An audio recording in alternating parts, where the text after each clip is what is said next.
But when school was out around Memorial Day, my mother she came and picked me up and brought me out in the country to my grandpa, John Sherman. And that was her uncle. And the one that my mother gave me to was my dad's mother. But anyway, women and men talk different. So my mother didn't want me talking like a woman, Dakota. So she brought me to my grandpa in summer. And there again, all day long, never spoke a word of English. From the time the break of dawn, he'd shake my feet. Oh,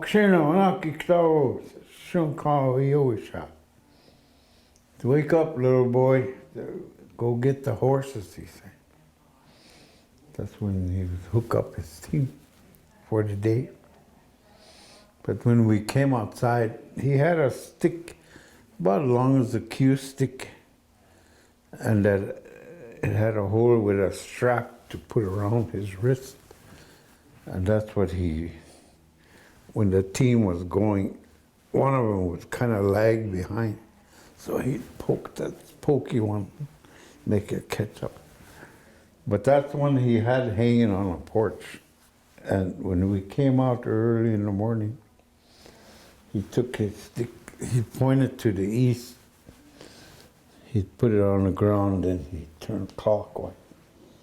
He'd turn all the way around. He made a circle, and he had his pipe and tobacco.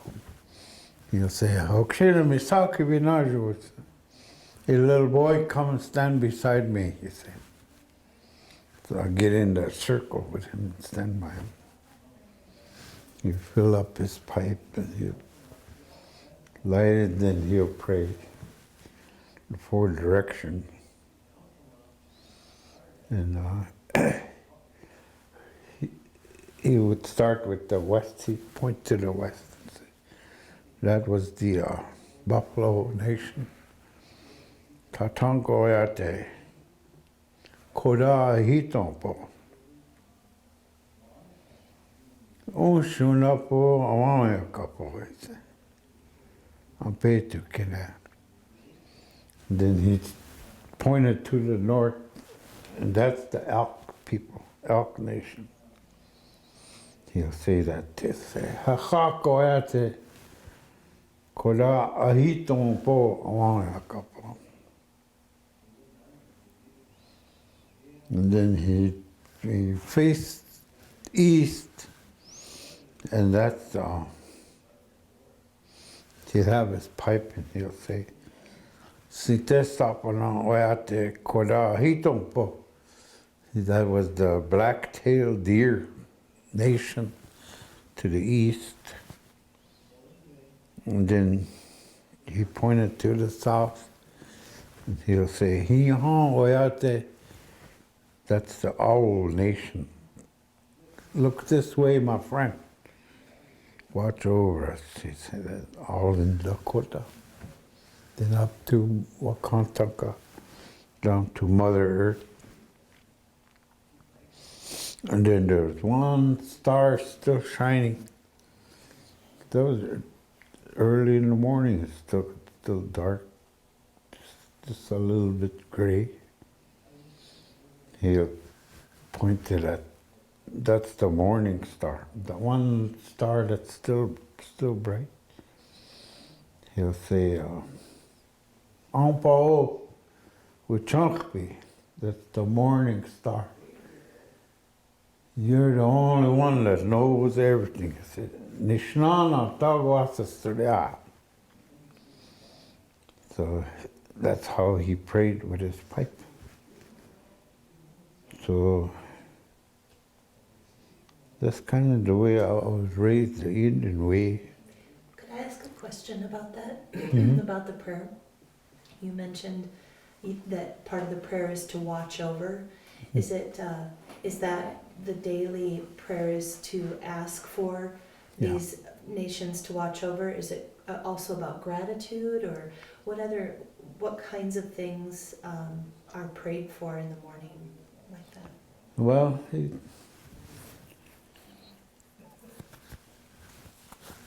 that prayer there, it was just as he said, "Echakoyate kola ahito," the out nation, my friend. Look towards us, look towards me. And awayakapo apetu kide unsho lapo. He'll say, look my way, have pity on us, and watch over us today. And that was it. So he said that each direction. So. Could I ask another question about Mm-hmm. that? One of the things that we work with students on is identity.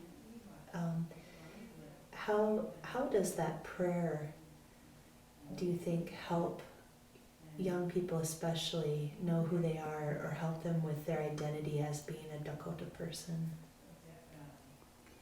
Oh,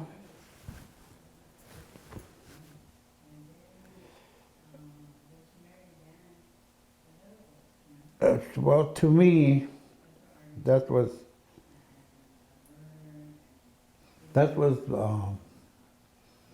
my first way of praying. I knew how to pray that before I learned the Hail Mary. And when I got to boarding school, the very first night, the sister was coming down. She'll come by a bed. It was one big room, all the little boys, you could see all of them. She'll say, pray. So the little boys that knew, they would kneel down. So when it came to me, the first day of school, I didn't learn Hail Mary at Our Father. So I started praying loud, the way my grandpa prayed.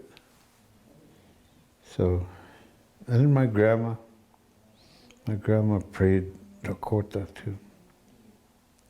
So that was the most important thing for me, was praying in Dakota.